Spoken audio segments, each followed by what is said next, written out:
Hi friends, welcome to my channel. ఈరోజు అయితే ఉదయాన్నే వ్లాగ్ స్టార్ట్ చేశానండి.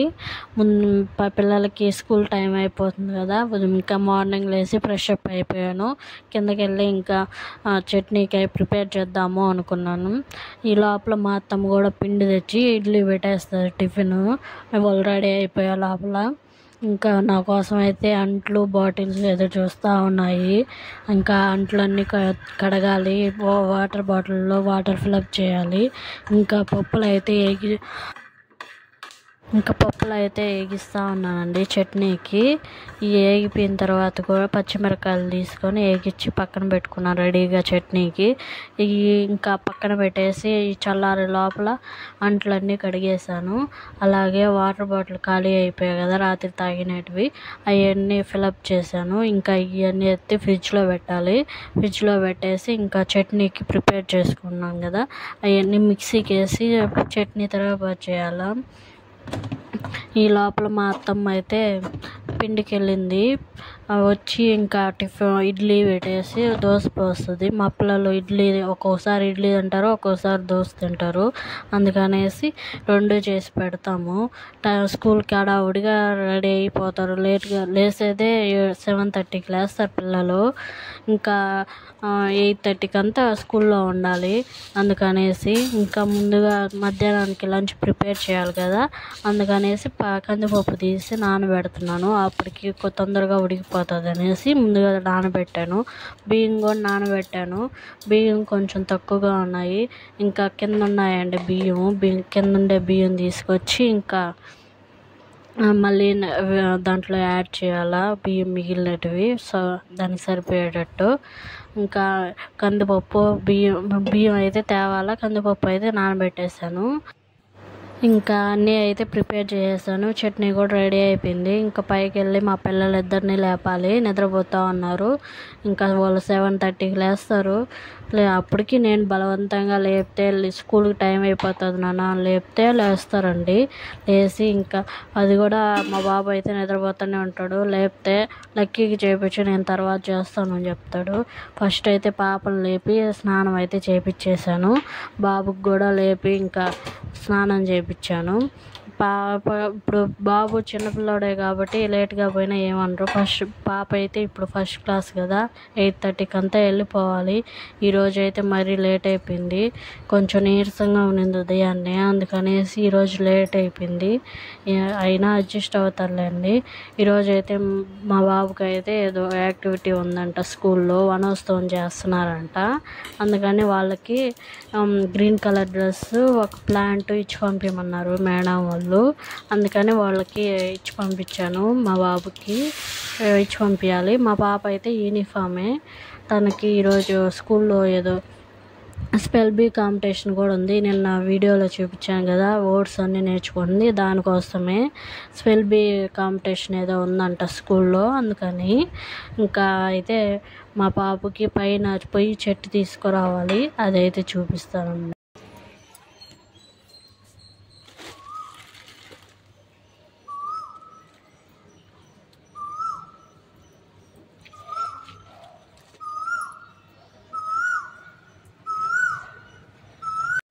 నేను పైకి వెళ్ళి ఒక చెట్టు తీసుకొచ్చేటప్పుడు కోయిల కూస్తూ ఉంది. ఆ వాయిస్ ఒరిజినల్ అట్టే పెట్టేశాను, ఎందుకో బాగా అనిపించింది.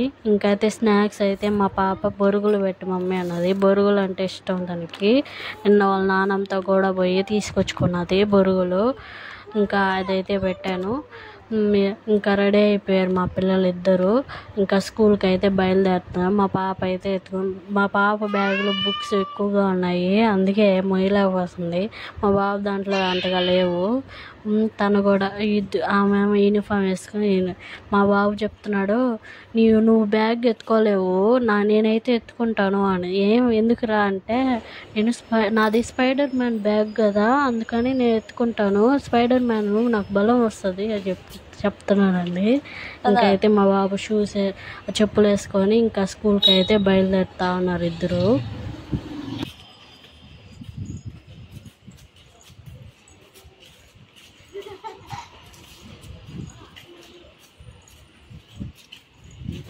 మా పిల్లల్ని అయితే స్కూల్లో వదిలేసి వచ్చాను. ఇంకా అయితే లంచ్కి అయితే ఒక పక్క పప్పు, ఒక పక్క అయితే అన్నం పెట్టాను. ఈ లోపల గ్యాస్ కూడా అయిపోయిందండి. సిలిండర్ వేరేది మార్చిన తర్వాత పప్పు అన్నం పెట్టాను పొయ్యి మీద. కాకరకాయ చేద్దాం అనుకుంటున్నాను ఈరోజైతే. మా ఆయన నిన్న తెచ్చాడు కదా కూరగాయలు, వాటిల్లో కాకరకాయలు తొందరగా చెడిపోతాయి కదా, అందుకనేసి ఎటు ఆకుకూర చేస్తున్నాం కదా, తాలింపు కాకరకాయ చేసేద్దాము అనుకొని 2 పెట్టాను పొయ్యి మీద. కాకరకాయలు అయితే ఉడుకుతూ ఉన్నాయి. ఈరోజైతే వంటలు ఆకుకూర పప్పు, కాకరకాయ తాలింపు, రసము, అన్నం అండి. రసం అయితే రోజు డైలీ ఉంటాయి, ఎందుకంటే మా పాప వాళ్ళకి ఒక్కరవ స్పైసీ ఉన్నా తినరు, అందుకనేసి రసం అయితే పెడతాను రోజు. అదైనా వేసి పోసి తింటారు కదా అనేసి. అదే మా పాప అయినా స్పైసీ కొంచెం ఉన్నా కానీ అడ్జస్ట్ అయి తింటుంది, కానీ మా బాబు అస్సలు ముట్టుకోడు. స్పైసీ ఎక్కువైందంటే ఒక్క రవ్వ ఎక్కువైనా కానీ అస్సలు తాగడు, తినడు కూడా. అందుకనేసి ఇంకా రోజు రసం పెడతాను. ఇంకా అది ఏవైనా తినకపోతే అది పెడదామని నేను అసలు స్పైసీ కూడా తగ్గిస్తాను, తక్కువ కారం లేకుండా చేస్తాను. నాకైతే ఎప్పుడు కారం ఎక్కువ ఉండాలా. నేను మా ఇంట్లో మా వాళ్ళ ఇంట్లో అయితే నేను ఎక్కువ స్పైసీ తినేది. ఇక్కడికి వచ్చిన తర్వాత మా అత్త వాళ్ళ ఇంటికి వచ్చిన తర్వాత వీళ్ళు అసలు స్పైసీయే తినరు. పెళ్ళైన కొత్తలో అయితే మా ఆయన చాలా ఇబ్బంది పడేది మా ఇంట్లో. వీళ్ళకి అసలు స్పైసీయే అలవాట్లేదు. ఆడ స్పైసీ ఫుడ్ ఎట్టా ఒకటి అడ్జస్ట్ అయ్యేది. ఇక్కడికి వచ్చిన తర్వాత నేను అడ్జస్ట్ అవ్వాల్సి వచ్చింది. ఇంకా వీళ్ళు ఎవరు తినరు. ఇంకా నేను స్పైసీగా చేసుకొని మళ్ళీ వేరే తినాలంటే కుదరదు, అందుకనేసి నేను కూడా అలవాటు అయిపోయింది స్పైసీ తక్కువగా తినడము. ఎప్పుడైనా తినాలనిపిస్తే మా అన్నంలో అదే మిరప్పొడి, ఉప్పు, నూనె పోసుకొని కలుపుకొని తినేసేది.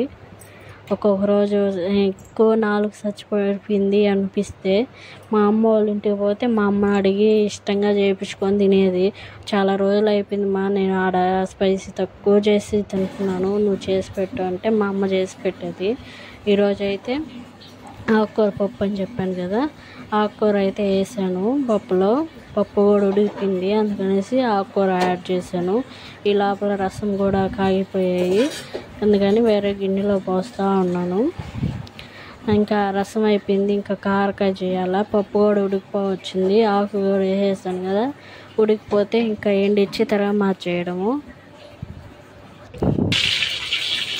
కాకరకాయ కూడా అయిపోవచ్చింది కదా, తర్వాత పెట్టాను. ఈరోజైతే లంచ్ ఇదేనండి. ఇంకా 2 అయిపోతే ఇంకా పిల్లలకి క్యారేజ్ కట్టేసాను. మీతో ఒక విషయం చెప్పాలి, అడుగుతాను మిమ్మల్ని. ప్రతి ఒక్క ఆడపిల్ల గురించి అంతే అనుకోండి. మనము 20 సంవత్సరాలు మా అమ్మ నాన్నలతో పెరుగుతాము, తర్వాత పెళ్లి చేసి వేరే ఇంటికి పంపించేస్తారు. ఇప్పుడు మన ఇంటికి పోయినా కానీ ఇది మీ ఇల్లు కాదు, మీది ఆ ఇల్లు అంటారు. 20 సంవత్సరాలు పెరిగి పుట్టిన ఇల్లు మన ఇల్లు కాకుండా పోతుంది, వేరే వాళ్ళ ఇల్లు మన ఇల్లు అంటారు. కానీ ఇక్కడ మాత్రం అత్త వాళ్ళ ఇంట్లో మాత్రం మనకి పరాయి దానిగానే చూస్తారు, వేరే ఇంటి నుంచి వచ్చావు కదా అనేసి. అంతేనండి ఆడపిల్ల జీవితం అంటే. ఒక్కోసారి అనిపిస్తుంది ఎందుకురా ఆడపిల్లగా పుట్టామని అనిపిస్తుంది. ఎన్ని బాధలు పడాలి. ఇప్పుడు కూడా పెంచాలంటే ఆడపిల్ల కానీ ఈ కాలంలో చాలా ఇబ్బంది పడుతున్నాము. ఎన్నెన్నో చూస్తున్నాం కదా, భయం వేస్తాం. మా ఇంట్లో కూడా ఒక ఆడపిల్ల ఉంది కదా, భయంగానే ఉంటుంది. ఇప్పుడే కాలంలో చిన్నపిల్ల కాడి నుంచి ముసలాళ్ళ దాకా ఎన్నెన్నో అరాచకాలు జరుగుతూ ఉంటాయి. అందుకే అవన్నీ చూసినప్పుడల్లా మనకి పంపించాలి, ఎక్కడికైనా పంపించాలన్నా కూడా భయంతోనే ఉండాల్సి వస్తుంది. ఆడపిల్లగా పుట్టకూడదురా దేవుడా అనిపిస్తుంది. ఇంకా ఉద్యోగం చేసే వాళ్ళకి ఎన్నో కష్టాలు, ఆడపిల్లకాయలు. ఇంట్లో పనిచేసే వాళ్ళకి ఎన్నో కష్టాలు. ఇంట్లో ఎన్నో పనులు చేస్తున్నా కానీ నువ్వు ఇంట్లో ఏం చేస్తున్నావు, తినేసి కూర్చో ఉన్నావు కదా అనేసి మాటలు వస్తాయి. ఉద్యోగం చేసే వాళ్ళకి ఇంట్లో పని, బయట పని అన్నీ చూసుకోవాలి. అంతేనండి ఆడపిల్ల ఒక జీవితము. ఇప్పుడైతే బట్టలు అయితే ఉతికేసాను, ఇంకా బట్టలు అయితే ఉతికి పైన ఆరేసేసానండి. ఈరోజు క్లైమేట్ చల్లగా ఉంది, గాలి ఎక్కువగా వీస్తూ ఉంది, అలాగే నేను పోయే రోడ్లో అయితే ఆవులు కుక్కలు ఎక్కువ ఉంటాయండి. వాట్సాప్లో ఫేస్బుక్లో చూస్తుంటాం కదా, అటాక్ చేస్తున్నాయి ఎద్దులు ఆవులు కుక్కలు అని. అవన్నీ చూసిన తర్వాత నాకు అసలు ఆ రోడ్లో పోవాలంటే భయం. ఒకవేళ ఆడ ఉన్నాయనుకో కుక్కలు ఆవులు, వేరే రూట్ని వెళ్ళేది. అట్టున్నదండి ప్రస్తుత పరిస్థితి. నేనైతే క్యారేజ్ అయితే తీసుకొని వెళ్తూ ఉన్నాను. ఈ రూటేనండి నేను చెప్పింది. ఇక్కడ ఎక్కువ ఆవులు కుక్కలే ఉంటాయి. అయినా ఇదే షార్ట్ కట్. ఆ వారం నా వెహికల్స్ ఎక్కువ వస్తున్నాయని ఇట్టే పోతాను.